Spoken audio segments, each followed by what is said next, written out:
സംസ്ഥാനത്തെ സ്കൂൾ കുട്ടികളെ ലക്ഷ്യമിട്ട് ലഹരി സ്പ്രേയും വായിലേക്ക് സ്പ്രേ ചെയ്യുന്ന മധുരലഹരി യുപി സ്കൂൾ വിദ്യാർത്ഥികൾ മുതൽ ഉപയോഗിക്കുകയാണ്. 20 മില്ലിയുടെ ഒരു ബോട്ടിൽ ഒരുമിച്ച് കഴിച്ചാൽ തലവേദനയും ശാരീരിക ക്ഷീണവും ഉണ്ടാകുന്നുവെന്ന് ഞങ്ങൾ നടത്തിയ അന്വേഷണത്തിൽ കുട്ടികൾ തുറന്നു സമ്മതിച്ചു.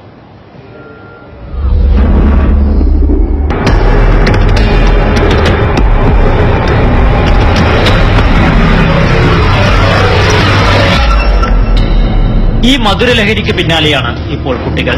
20 മില്ലിയുടെ ചെറിയ സ്പ്രേ കുപ്പികൾ 10 രൂപയ്ക്ക് ലഭിക്കുന്നു. ആപ്പിൾ, സ്ട്രോബെറി, ഓറഞ്ച്, മുന്തിരി എന്നിവയുടെ രുചിയിലാണ് സ്പ്രേ.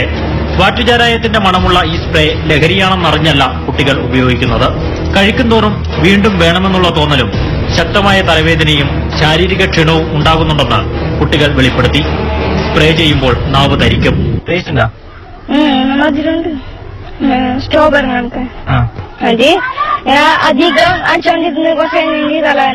ഒരാഴ്ചയോളം ലഹരി സ്പ്രേ ഉപയോഗിച്ച കുട്ടികളെ നിരീക്ഷിച്ചപ്പോൾ അവരിൽ ഉന്മേഷക്കുറവ് പ്രകടമാണെന്ന് അധ്യാപകർ പറയുന്നു.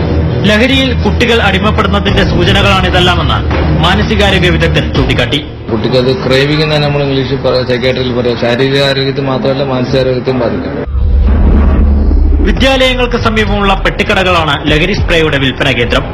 ബൈക്കിലെത്തുന്ന അജ്ഞാത കച്ചവടക്കാരാണ് മൊത്തവിലയ്ക്ക് സ്പ്രേ പെട്ടിക്കടകളിൽ നൽകുന്നത്. നമ്മുടെ വിദ്യാലയങ്ങളിൽ സാമൂഹ്യ നിരീക്ഷണം അനിവാര്യമായിരിക്കുന്നു.